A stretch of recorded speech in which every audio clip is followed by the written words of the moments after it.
കൂട്ടുകാർക്ക് നല്ലൊരു രാത്രി ആശംസിച്ചോണ്ട് മാമ്പഴത്തിന്റെ പുതിയ വീഡിയോയിലേക്ക് സ്വാഗതം. നമുക്ക് നേരെ ഗൗതമിന്റെ അളകനന്ദയുടെ അടുത്ത ആഴ്ചയിലെ നല്ലൊരു പ്രൊമോ വിശേഷം കണ്ടാലോ. അങ്ങനെ ഇന്ന് നമ്മൾ കണ്ടു, പുഷ്പൻ ഹോസ്പിറ്റലില് മരുന്ന് വാങ്ങാൻ ചെന്ന സമയത്താണ് ആ കാഴ്ച കാണുന്നത്. ഗൗതമും അഭിരാമിയും കൂടെ സ്കാനിങ് റൂമിലേക്ക് കയറി പോണേ. ഈ ഒരു കാഴ്ച കാണുന്ന പുഷ്പൻ ഒന്നുകൂടെ നോക്കി. ഗൗതം സാർ തന്നെ. അപ്പൊ കൂടെയുള്ള നന്ദയല്ല, വേറെ ഏതോ ഒരു പെണ്ണാ. അവൾ പ്രഗ്നന്റും കൂടെയാണല്ലോ. അവളെ സ്കാൻ ചെയ്യാൻ കയറ്റിക്കൊണ്ട് പോവാ. ഒന്നും പുഷ്പ അങ്ങോട്ട് മനസ്സിലായില്ല. ഒരു പക്ഷെ ഇത് അവലെ അവിഹിത ബന്ധം വല്ലതും ആണോ? നന്ദ അറിയില്ല, അത് സെറ്റപ്പ് വല്ലതാണെന്ന് അറിയില്ല. അല്ലാതെ ഗൗതത്തിന്റെ ആരുമല്ല. അങ്ങനെയാണെങ്കിൽ താനും അറിയണ്ട അല്ലേ? താൻ കുറച്ച് നാൾ ആ വീട്ടിലുണ്ടായിരുന്നല്ലോ. ഇത് ആ വീട്ടിലുള്ള ആരുമല്ല. ഇങ്ങനെ കയ്യേലൊക്കെ പിടിച്ച് കൊണ്ടുപോകണമെങ്കിൽ സാധാരണഗതിയിൽ അത് ഭർത്താക്കന്മാരാണ് ചെയ്യുന്നത്. അപ്പൊ ഈ ഭാര്യ തന്നെയാണ്. അവിഹിതം ബന്ധം എങ്ങാണ്ടാണ്. ഈ വിവരം കയ്യോടെ വിളിച്ച് പിങ്കിമോളോട് പറയണം. ഹോസ്പിറ്റൽ ബില്ല് എങ്ങനെ അടയ്ക്കുമെന്ന് അറിയത്തില്ല നിൽക്കുന്ന സമയത്താണ് ഇങ്ങനെ ഒരു ചാൻസ് പുഷ്പന് ഒത്തുകിട്ടിയത്. ഈ കാര്യം പറഞ്ഞ് പിങ്കിമോളുടെ കയ്യിൽ നിന്ന് കുറച്ച് പണം വാങ്ങിയെടുക്കാം. പുഷ്പന് ചൂടോടെ തന്നെ ആ വാർത്ത പിങ്കിനെ അറിയിക്കാണ്ട് തീരുമാനിച്ചു. പിങ്കിയുടെ ഫോണിലേക്ക് വിളിക്കുകയാണ്. അതെ പിങ്കിമോൾ, ഒരു കാര്യം പറയാനുണ്ടെന്ന് പറയും. എന്താ പുഷ്പൻ ചേട്ടാ? അതെ കാര്യമൊക്കെ പറയാം, പക്ഷേങ്കില് എനിക്ക് കുറച്ച് പൈസ വേണമെന്ന് പറയാം. പുഷ്പൻ ചേട്ടാ കാര്യം എന്താന്ന് പറ. അല്ല പിങ്കിമോൾക്ക് ഉപകാരമുള്ളൊരു കാര്യമാണ്, പക്ഷേങ്കില് ചില പൈസ മുടക്കുണ്ട്, പറ്റുമോന്ന് ചോദിക്കണം. അല്ല എനിക്ക് ഉപകാരമുള്ള കാര്യമാണെങ്കിൽ പുഷ്പൻ ചേട്ടൻ ധൈര്യമായിട്ട് പറഞ്ഞോ. പൈസ എത്രയാണെന്ന് വെച്ചാൽ കുഴപ്പമില്ല, ഞാൻ തന്നോളാന്ന് പറയാം. പുഷ്പന് സമാധാനമായി. പുഷ്പൻ പറഞ്ഞതേ ഞാനിപ്പോൾ ഒരു ഹോസ്പിറ്റലിൽ വന്നിട്ടുണ്ട്, പിന്നെ ഹോസ്പിറ്റലിന്റെ പേരും കാര്യങ്ങളും എല്ലാം പറയുകയാണ്. ഇവിടെ വന്നപ്പോൾ ഞാൻ ഒരു കാഴ്ച കണ്ടെന്ന് പറയും. പുഷ്പൻ ചേട്ടൻ ഇങ്ങനെ പറഞ്ഞുകൊണ്ടിരിക്കാതെ കാര്യം പറ. ഞാൻ ഗൗതത്തിനെ ഇവിടെ വെച്ച് കണ്ടെന്ന് പറയണം. ഇത് കേട്ടതും പിങ്കി പെട്ടെന്നൊന്നും ഉണർന്നു. ഗൗതത്തിനെയോ? അതെ, ഗൗതം സാറിനെ ഇവിടെ വെച്ച് ഞാൻ കണ്ടെന്ന് പറയാണ്. കൂടെ ഗൗതം സാറ് മാത്രമല്ല, ഒരു പെണ്ണും ഉണ്ടായിരുന്നു പറയണം. ഈ സമയം പിങ്കി ഒന്ന് ഞെട്ടി. പെണ്ണുണ്ട്. അപ്പൊ നന്ദ പറഞ്ഞ കാര്യങ്ങൾ ഇതും കൂടെ ഒത്തു നോക്കുമ്പോൾ ഏകദേശം ശരിയാ. അല്ല അവരെങ്ങോട്ടാ പോയി നിൽക്കുക? സ്കാനിങ് റൂമിലേക്ക് കയറുന്നുണ്ട്. അവള് പ്രഗ്നന്റാ, ഡെലിവറിക്കാണ്ട് കൊണ്ടുവന്നാന്ന് തോന്നുന്നേന്ന് പറയാം. ഇത് കേട്ടതും പിങ്കി ഒന്ന് ഞെട്ടി. പുഷ്പൻ ചേട്ടൻ സത്യം തന്നെയാണോ? ഗൗതമിനെ തന്നെയാണോ കണ്ടേന്ന് ചോദിക്കും. ഞാൻ എന്തിനാ പിങ്കിമോളെ കള്ളം പറയണ്ടേ? സംശയം ഉണ്ടെങ്കിൽ പിങ്കിമോൾ ഇവിടെ വന്ന് അന്വേഷിക്കുക, അപ്പൊ അറിയാന്ന് പറയാം. പിന്നെ ഞാൻ പറഞ്ഞ കാര്യം ഓർമ്മയുണ്ടല്ലോ, എനിക്ക് പൈസ വേണം. ഞാൻ ഈ ഹോസ്പിറ്റലിന്റെ പരിസരത്ത് ഇവിടെ കാണും. പിങ്കിമോൾ ഇങ്ങോട്ട് വരാൻ പറയാണ്. ശരിയെന്ന് പറഞ്ഞിട്ട് പിങ്കി ഫോൺ വെക്കുവാണ്. പിങ്കിക്ക് തലക്കിട്ട് ആരോ കൂടെ കൊണ്ട് അടിച്ചൊരു അവസ്ഥയായിപ്പോയി. സ്വപ്നത്തിൽ പോലും പ്രതീക്ഷിച്ച കാര്യമല്ല ഇങ്ങനെ. ഒരു പക്ഷെ അഭിരാമിയാണോ? അഭിരാമി വിളിച്ചിട്ട് പോയെന്നാണ് നന്ദ പറഞ്ഞിരിക്കുന്നത്. അങ്ങനെയാണെങ്കിൽ ഇനി അഭിരാമിയാണോ? പ്രഗ്നന്റ് ആണെന്നാണ് പറഞ്ഞിരിക്കുന്നത്. ഇതെങ്ങനെ സംഭവിച്ചു? ഒന്നും ആലോചിച്ചിട്ട് എത്തും പിടിയും കിട്ടുന്നുണ്ടായിരുന്നില്ല. ഇതിങ്ങനെ വിട്ടിട്ട് കാര്യമില്ല. നന്ദയോട് ചെന്ന് കാര്യം പറയാൻ തന്നെ തീരുമാനിച്ചു. പിന്നീട് നന്ദയുടെ അരിയിലേക്ക് ചെല്ലുവാണ്. നന്ദയുടെ അടുത്തിൻ്റെ അപ്പൊ നന്ദ ഇങ്ങനെ ആ പാട്ട് അനുസരിച്ചിരിക്കുക. ഗൗതം വന്നിട്ടില്ല, എന്തായെന്നൊന്നും കാര്യങ്ങൾ അറിയത്തില്ല. കമ്മീഷൻ ഒന്ന് പറയുകയും ചെയ്തു. ഈ സമയം പിങ്കി ചോദിച്ചു, അല്ല നന്ദേ ഗൗതം വിളിച്ചായിരുന്നു ചോദിക്കും. ഇല്ല വിളിച്ചില്ല. ഇനി വിളിക്കുമൊന്നും വേണ്ടാന്ന് പറയാം. അതെന്താ പിങ്കി അങ്ങനെ പറഞ്ഞേ? ഗൗതം ഹോസ്പിറ്റലിലുണ്ടെന്ന് പറയണം. ഹോസ്പിറ്റലോ? എന്തു പറ്റി? വല്ലാത്ത ഞെട്ടലായിപ്പോയി. എന്തേലും അസുഖമായിട്ട്. അതെ നീ ഞെട്ടാൻ വേണ്ടി പാത്രമൊന്നും ഇല്ല.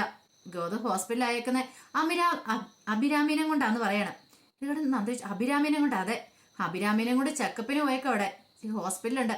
അവളുടെ ഡെലിവറി ആണെന്ന് തോന്നേ. പ്രസവത്തിന് പോയി കൂട്ടിരിക്കാൻ പോയിരിക്കുക ഗൗതം എന്ന് പറയാം. ഈയിടെ നന്ദ അങ്ങനെ ഒരിക്കലും സംഭവിക്കില്ല എന്ന് പറയണം. ഞാൻ പറഞ്ഞ നിനക്ക് വിശ്വാസം വരുന്നില്ലല്ലേ? ഒരു കാര്യം ചെയ്യാം, നമുക്ക് ഹോസ്പിറ്റലിലേക്ക് പോയി നോക്കാന്ന് പറയണം. വേണ്ട, ഞാൻ ഗൗതം സാറിനെ ഒന്ന് വിളിച്ചു നോക്കട്ടെ എന്ന് പറഞ്ഞിട്ട് ഫോൺ എടുത്തിട്ട് ഗൗതമിനെ ഡയൽ ചെയ്യണം. പെട്ടെന്ന് തന്നെ പിങ്കി എന്ത് ചെയ്യണം, ആ ഫോണും കൂടെ തട്ടിപ്പറിച്ച് മേടിക്കുക. നീ എന്ത് വിട്ടുതരെ കാണിക്കണേ? നീ ഇപ്പൊ ഇങ്ങനെ വിളിച്ചിട്ടുണ്ടെങ്കിൽ ഗൗതം സത്യം പറയോ? ഗൗതം അവിടെ നിന്ന് മുങ്ങത്തല്ലേ ഉള്ളൂ. ഗൗതം എന്തെങ്കിലും കള്ളത്തരാണോ കണ്ടുപിടിക്കാമെങ്കിൽ നമുക്കത് അറിയണ്ടേ? അതുകൊണ്ട് ബാ നമുക്ക് അവിടെ വരെ പോയി നോക്കാന്ന് പറയാം. അപ്പൊ നന്ദ പറഞ്ഞു, അത് വേണോ? വരാനല്ലേ പറഞ്ഞേ, നിനക്ക് കണ്ടുപിടിക്കേണ്ടേ ആരാന്ന്. നീ എൻ്റെ കൂടെ വരാൻ പറയാണ്. അങ്ങനെ അവരങ്ങോട്ട് പോവാണ്. അവരങ്ങ് പോയി കഴിയുമ്പോഴത്തേനും നന്ദയുടെ മനസ്സ് വല്ലാത്ത ടെൻഷൻ. എൻ്റെ ദൈവമേ എങ്ങനെയാണെന്നൊന്നും അറിയത്തില്ല. അങ്ങനെ പിങ്കിയും നന്ദയും കൂടെ ഒരുങ്ങി പുറത്തേക്ക് പോകുമ്പോഴത്തേനും ലക്ഷ്മിയമ്മ വന്നിട്ട് ചോദിച്ചു, അല്ല പിങ്കി മോളെ നിങ്ങൾ രണ്ടുപേരും എങ്ങോട്ടാ പോകുന്നതെന്ന് ചോദിക്കാം. അതെ പുറത്ത് ഞങ്ങൾക്ക് എന്ന് പോണെന്ന് പറയണം. ഇത് കണ്ടുകൊണ്ടത് പവിത്ര ഞെട്ടിപ്പോയി. ശത്രുക്കൾ രണ്ടും കൂട്ടായോ? ഒന്നും മനസ്സിലാവുന്നില്ല അങ്ങോട്ട്. അർജുൻ പറഞ്ഞ എന്താണെന്ന് അറിയത്തില്ല. രാവിലെ തൊട്ട് പിങ്കിക്ക് ഭയങ്കര സ്നേഹമാ നന്ദയടത്തിയോട്. രണ്ടുപേരും കൂടെ ശത്രുക്കളെ പോലെ കഴിഞ്ഞിരുന്ന, പക്ഷെ പെട്ടെന്നാണ് അടുപ്പം. നന്ദയടത്തി ഒന്ന് സൂക്ഷിച്ചോ കേട്ടോ. ശത്രുക്കൾ അടുക്കും പ്രത്യേകിച്ച് സൂക്ഷിക്കണം എന്ന് പറയാം. ഇത് കേട്ടതും പിങ്കി പറഞ്ഞു, അർജുൻ വെറുതെ തമാശ കളിക്കരുത് കേട്ടോ. എനിക്ക് നന്ദയോട് ദേഷ്യമൊന്നും ഇല്ല. ബാ നന്ദി എന്ന് പറഞ്ഞ് നന്ദയുടെ കയ്യെ പിടിച്ചോണ്ട് ഇറങ്ങി പോവാ. ഈ കാഴ്ച കൊണ്ട് ലക്ഷ്മി പറഞ്ഞു, എന്റെ ഭഗവാനെ എന്തൊക്കെയാ കാണുന്നത്. ഇങ്ങനെ ഇവർ രണ്ടുപേരും കൂടെ മുന്നോട്ട് പോയാൽ മതിയായിരുന്നു. പക്ഷെ അവർക്കറിയത്തില്ലോ ഇവർ രണ്ട് ഹോസ്പിറ്റലിലേക്കാ പോയേക്കുന്നത്. ഗൗതത്തിനെ കുറിച്ചുള്ള സത്യങ്ങൾ അറിയാനാ പോയിരിക്കണേന്നൊക്കെ. പിന്നീട് അയാൾ പറഞ്ഞ് പുഷ്പം പറഞ്ഞ് ഹോസ്പിറ്റലിലേക്ക് എത്തുവാണ്. ഈ സമയം പുഷ്പൻ അവിടെ മാറി നിൽക്കുന്നുണ്ടായിരുന്നു. അങ്ങനെ പിങ്കി പുഷ്പനെ വിളിച്ചു. പുഷ്പനെ വിളിച്ചു കഴിഞ്ഞപ്പോഴത്തേനും പുഷ്പൻ അങ്ങോട്ട് വന്നു. പുഷ്പൻ പറഞ്ഞു ഞാൻ കണ്ടത് എവിടെയെന്ന് പറയാണ്. പക്ഷേ എങ്കിൽ പിങ്കിക്ക് ടെൻഷൻ. എങ്ങനെയാ എന്താണെന്നും അറിയത്തില്ല. ഇനി പുഷ്പനും കള്ളം പറഞ്ഞാണ്. അങ്ങനെ വരാൻ വഴിയില്ല. നന്ദയും പിങ്കിയും കൂടെ പിന്നെ എന്ത് ചെയ്യണം, നേരെ റിസപ്ഷനിലേക്ക് പോകണം. അവിടെ പോയി അന്വേഷിച്ച് കഴിഞ്ഞിട്ടുണ്ടെങ്കിൽ അറിയാം റൂം ഏതാ, എന്താ കാര്യങ്ങളൊക്കെ. ഇനിയിപ്പോൾ ഇവിടെ അഡ്മിറ്റ് ആക്കിയിട്ടുണ്ട്, കാര്യങ്ങൾ അറിയാലോ. അഭിരാമിയുടെ പേര് പറഞ്ഞിട്ടുണ്ടെങ്കിൽ അറിയാൻ പറ്റും. അങ്ങനെ റിസപ്ഷനിൽ ചെന്നിട്ട് അഭിരാമിയുടെ പേര് പറയാണ്. അങ്ങനെ ഒരു പേഷ്യന്റ് ഇവിടെ അഡ്മിറ്റ് ആക്കിയിട്ടുണ്ടോ എന്ന് ചോദിക്കുകയാണ്. ഈ റിസപ്ഷനിൽ നിന്ന് അവർ ചോദിച്ചു, അല്ല അഭിരാമി ഗൗതമാണോ എന്ന് ചോദിക്കുകയാണ്. ഇത് കേട്ടതും നന്ദയ്ക്കും പിങ്കിക്കും വല്ലാത്തൊരവസ്ഥയായിപ്പോയി. അഭിരാമിയുടെ കൂടെ ചേർത്തില്ലെങ്കിൽ ഗൗതമ. സാധാരണ ഭാര്യയുടെ പേരിൻ്റെ കൂടെ ഭർത്താവിൻ്റെ പേരാണ് ചേർക്കേണ്ടത്. അപ്പം ഗൗതം. അപ്പം ശരിക്കും അഭിരാമി എന്ന് പറഞ്ഞാൽ ഗൗതം സാറിൻ്റെ ഭാര്യയാണോ? രണ്ടുപേരും ഞെട്ടിപ്പോയി. രണ്ടുപേർക്കും എന്താ ചെയ്യേണ്ടതെന്ന് അറിയിപ്പോയി. പിങ്കിക്കും നന്ദയ്ക്കും പരസ്പരം ഒന്നും പറയാൻ പറ്റുന്നില്ലാത്തൊരവസ്ഥയായിപ്പോയി. എന്ത് ചെയ്യാൻ, ആരോട് പറയാനായിട്ട്. ഇത് കേട്ടതും പിങ്കി ഇങ്ങോട്ട് മാറിട്ട് നന്ദ ഞാൻ പറഞ്ഞില്ലേ അപ്പം തന്നെ, ഗൗതം വഞ്ചിച്ചോണ്ടിരിക്കുവായിരുന്നു നിന്നെ ഇത്രയും കാലം. കണ്ടില്ലേ അഭിരാമി ഇവിടെ റൂം നമ്പറും പറഞ്ഞു തന്നു, വാ നമുക്ക് പോയി നോക്കാന്ന് പറയാണ്. ഇത് കേട്ടോ നന്ദ പറഞ്ഞു വേണ്ട പോവണ്ട. അതെന്താ പിങ്കി, അതെന്താ നന്ദ അങ്ങനെ പറഞ്ഞേ? വേണ്ട, എനിക്ക് ആ കാഴ്ച കാണാൻ പറ്റില്ല പിങ്കി, വാ നമുക്ക് പോകാന്ന് പറയാണ്. പക്ഷെ പിങ്കിക്ക് വല്ലാത്ത ടെൻഷനായിരുന്നു. അങ്ങനെ അവര് അതിനകത്തേക്ക് ഇറ തിരികെ പോവാണ്. വീട്ടിലേക്ക് തന്നെ തിരികെ പോവാണ്. എപ്പോഴാളും ഗൗതം വീട്ടിലേക്ക് വരുമല്ലോ, അപ്പൊ ചോദിക്കാം. ഒരു പക്ഷേങ്കിൽ ഇപ്പോഴവിടെ പോയി ആ കാഴ്ച കണ്ടിട്ട് നന്ദയ്ക്ക് ഒട്ടും താല്പര്യമില്ലായിരുന്നു. അങ്ങനെ വീട്ടിലേക്ക് വന്നു. വീട്ടിലേക്ക് വന്ന് ആപ്പ ടെൻഷൻ അടിച്ചിരിക്കുകയാണ്. ഈ സമയത്ത് ഗൗതം അഭിരാമിനെ സ്കാനിങ്ങിനൊക്കെ കൊണ്ടുപോയിട്ട് മുറിയിലേക്ക് കൊണ്ടുപോയി കിടത്തി കഴിഞ്ഞപ്പം അഭിരാമി ചോദിച്ചു ഗൗതത്തിന് വല്ലാത്ത ബുദ്ധിമുട്ടായില്ലേന്ന് ചോദിക്കുകയാണ്. കുഴപ്പമൊന്നും ഇല്ലാന്ന് പറയാണ്. പിന്നീട് ഗൗതം പറഞ്ഞു എന്നാൽ ശരി, ഞാൻ എന്നാൽ ഇനി വീട്ടിലേക്ക് അല്ലട്ടെ, ഇപ്പം വലിയ കുഴപ്പമില്ലെന്നല്ലേ പറഞ്ഞേ, ഞാൻ വീട്ടിൽ ചെന്നിട്ട് പിന്നീട് വരാമെന്ന് പറയണം. അങ്ങനെ അഭിരാമിയോട് യാത്രയൊക്കെ പറഞ്ഞ് ഗൗതം വീട്ടിലേക്ക് വരുവാണ്. ഈ സമയത്ത് ആകെപ്പാടെ കട്ടക്കലിപ്പിലായിരുന്നു നന്ദയ്ക്ക് എന്ത് ചെയ്യണമെന്ന് അറിയത്തില്ല.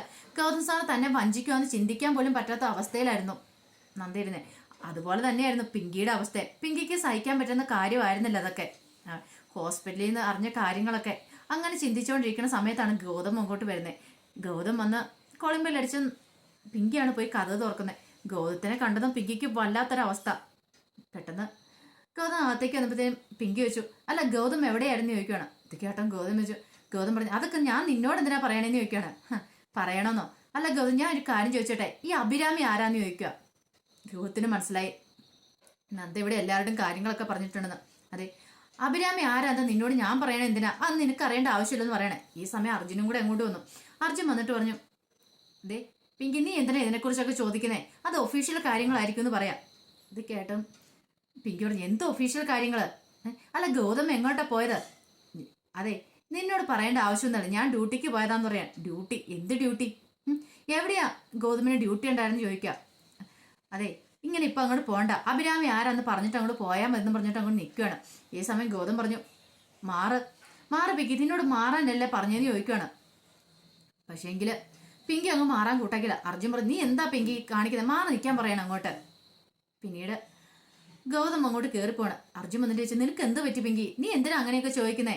അന്ന് നന്ദ ചോദിച്ചോളൂല്ലേ, നിനക്ക് എന്താ ആവശ്യം എന്ന് ചോദിക്കണം. ഓഹോ, അപ്പം നന്ദേനെ ഗൗതം ചതിച്ചുകൊണ്ടിരിക്കുന്നതിന് ഒരു കുഴപ്പമില്ലല്ലേ, അന്നേരം നീ നിങ്ങൾ അതിനെ സപ്പോർട്ട് ചെയ്യുകയാണെന്ന് ചോദിക്കും. ഇത് കേട്ട അർജുൻ പറഞ്ഞു ചതിക്കുവാൻ നിന്നോടാരാ പറഞ്ഞേ, നീ കണ്ടോന്ന് ചോദിക്കും. അല്ല അർജുൻ നിങ്ങൾക്കറിയത്തില്ലാതെ പല കാര്യങ്ങളുണ്ട്. ഗൗതം ആരുടെ ഒപ്പം പോയിക്കെന്നറിയോ? അഭിരാമിയുടെ ഒപ്പം. അഭിരാമിയുടെ ഒപ്പം എവിടെയാണെന്നറിയാവോ? ഹോസ്പിറ്റലാന്ന് പറയാണ്. ഇത് കേട്ടും അർജുൻ ചോദിച്ചു ഹോസ്പിറ്റലാ? അതെ ഹോസ്പിറ്റലിൽ തന്നെയാന്ന് പറയാണ്. പെട്ടെന്ന് അർജുന് എന്ത് ചെയ്യണമെന്ന് അറിയത്തില്ലാത്ത ഒരവസ്ഥ. ഇത്രയും നാള് ഗൗതമേട്ടനെ കുറിച്ച് താൻ മനസ്സിൽ വിചാരിച്ചുകൊണ്ടിരുന്ന കാര്യങ്ങളൊക്കെ തെറ്റാണോ? ഈ കുടുംബത്തെ മൊത്തത്തിൽ ചതച്ചുകൊണ്ടിരിക്കുകയാണോ ഗൗതമേട്ടൻ? അങ്ങനെ ഒരു ചിന്ത അർജുൻ്റെ ഉള്ളിൽ ഉണ്ടാവുന്നുണ്ടായിരുന്നു. ഈ സമയത്ത് ഗൗതം മുറിയിലേക്ക് അങ്ങോട്ട് ചെല്ലുന്നത്. മുറിയിൽ ചെന്നപ്പോഴത്തേനും നന്ദ ഇങ്ങനെ ഇരിക്കുന്നുണ്ട്. ഗൗതത്തിനെ കണ്ടിട്ട് നന്ദ മൈൻഡ് ചെയ്തിരിക്കുകയാണ്. പെട്ടെന്ന് ഗൗതം അങ്ങോട്ട് ചെന്നിട്ട് ചോദിച്ചു എന്ത് പറ്റിയ എന്താ നിന്റെ മോഹം എന്താ വല്ലാതിരിക്കണേന്ന് ചോദിക്കുകയാണ്. പെട്ടെന്ന് നന്ദ അങ്ങോട്ട് എഴുന്നേറ്റ് ചോദിച്ചു അല്ല ഈ അഭിരാമി ആരാന്ന് ചോദിക്കുകയാണ്. ഇത് കേട്ടാ അഭിരാമിയോ? അല്ല അഭിരാമിയെ കാണാനായിട്ടല്ലേ പോയെന്ന് ചോദിക്കാം. അതൊക്കെ നിന്നോടാരാ പറഞ്ഞേ? ഞാൻ ഒഫീഷ്യൽ കാര്യങ്ങൾക്കായിട്ട് പോയതാന്ന് പറയാം. എന്തോ ഒഫീഷ്യൽ കാര്യങ്ങളായിട്ട്? അതെ കമ്മീഷണർ സാർ ഇവിടെ വന്നിട്ടുണ്ടായിരുന്നു പറയാം. ഇത് കേട്ടോ ഗൗതം ഒന്ന് ഞെട്ടി. ഗൗതം ഒരിക്കലും പ്രതീക്ഷിച്ച കാര്യമല്ല. നിങ്ങൾ കാടൻകൊല്ലിയിൽ വന്നതിന് ശേഷം റിപ്പോർട്ട് ചെയ്തിട്ടില്ല, അതിൻ്റെ കുറച്ച് റിപ്പോർട്ട്സ് കൊടുക്കാനുണ്ട്. അതിന് വേണ്ടിയിട്ട് ഇവിടെ അടുത്ത് വരെ വന്നപ്പോൾ സാർ ഇവിടെ വന്നു നിന്നിട്ടാണ് സാർ നിങ്ങളെ ഫോൺ ചെയ്തതെന്ന് പറയാണ്. ഗൗതം സാറിനെ ഫോൺ വിളിച്ചത്. പക്ഷേങ്കിൽ നിങ്ങളപ്പോൾ പേഴ്സണലായിട്ട് എന്തോ ഒരു കാര്യം ഉണ്ടെന്ന് പറഞ്ഞു, 2 ദിവസം ലീവ് വേണമെന്നൊക്കെ പറഞ്ഞു. അതെല്ലാം പറയണ സമയത്ത് ഞങ്ങൾ ഇവിടെ ഉണ്ടായിരുന്നു. ഇനി സത്യം പറ, അഭിരാമി ആരാന്ന് ചോദിക്കുക. ഇത് കേട്ടപ്പോഴത്തേനും പറഞ്ഞു, നീ എന്തിനാ അതൊക്കെ അറിയണേന്ന് ചോദിക്കുക. അറിയണേ എന്തിനാന്നോ, ഞാൻ ഭാര്യ ആയതുകൊണ്ട് എന്ന് പറയാണ്. ഗൗതത്തിനങ്ങോട്ട് സഹിച്ചില്ല. ഗൗതം പറഞ്ഞു, ഇതേ വേണ്ടാത്ത കാര്യങ്ങൾ നീ ഇടപെടാൻ വരണ്ടെന്ന് പറയാം. എനിക്കറിയാം, അവളെ കൊണ്ട് ഹോസ്പിറ്റലല്ലേന്ന് ചോദിക്കുകയാണ്. ഗൗതം, നിന്നോട് ആരാ ഇതൊക്കെ പറഞ്ഞേ? എന്നോട് ആരാ പറഞ്ഞേന്നോ? അതൊക്കെ ഞാൻ അറിഞ്ഞു, സത്യം പറ, അവളും ഗൗതം സാറും തമ്മിലുള്ള ബന്ധം എന്താന്ന് ചോദിക്കുകയാണ്. പക്ഷെ ഗൗതം മറുപടി ഒന്നും പറഞ്ഞില്ല. ഗൗതം എന്ത് ചെയ്യാണ്, പെട്ടെന്ന് പോയി ബാത്റൂമിലേക്ക് ഡ്രസ്സൊക്കെ മാറി കുളിച്ച് വേഷം മാറി അങ്ങോട്ട് വരുവാണ്. നന്ദയ്ക്കാണ് വല്ലാത്ത സങ്കടമായിപ്പോയി. പിന്നീട് ഗൗതം അങ്ങോട്ട് പുറത്തേക്ക് ഇറങ്ങി പോവാ. ഈ സമയത്ത് നന്ദ വിട്ടില്ല. നന്ദ എന്ത് ചെയ്യണം, ആ പുറകെ അങ്ങോട്ട് ചെല്ലുവാണ്. അത് പറഞ്ഞിട്ട് പോയാൽ മതി. ഈ സമയം എല്ലാവരും കൂടെ അങ്ങോട്ടൊന്ന് ഹാളിലേക്ക്, അരുന്ധതിയും മോഹിനിയും എല്ലാവരും കൂടെ അങ്ങോട്ട് ഹാളിലേക്ക് വരുവാണ്.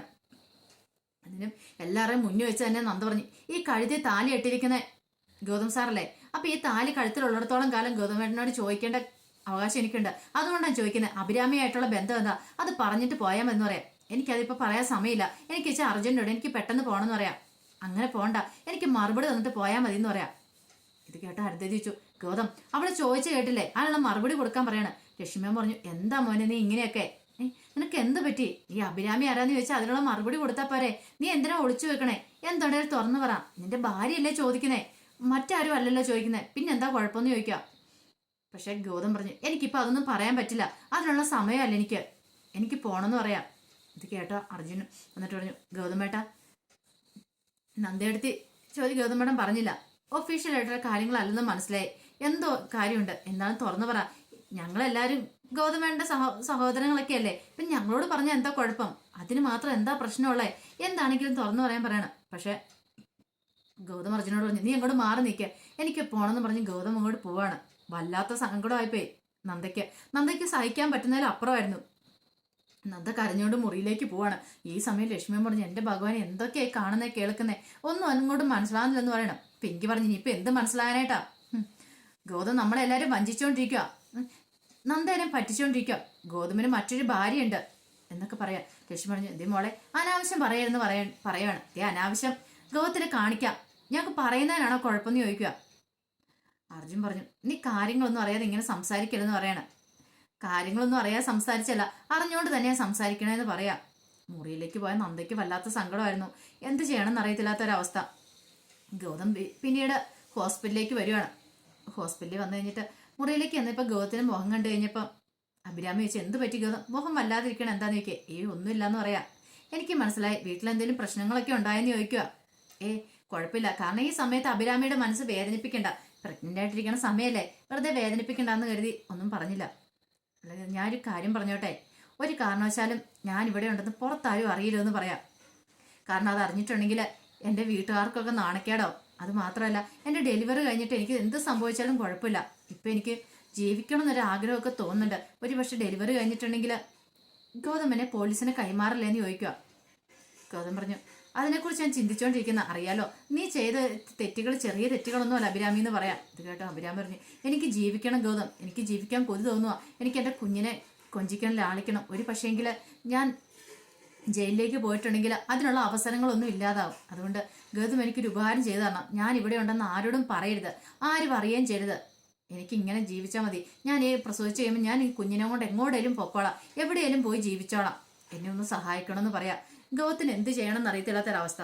ഈ സമയത്ത് നന്ദ ഒരു കാര്യം തീരുമാനിച്ചു, ഇതിങ്ങനെ വിട്ടിട്ട് കാര്യമില്ല.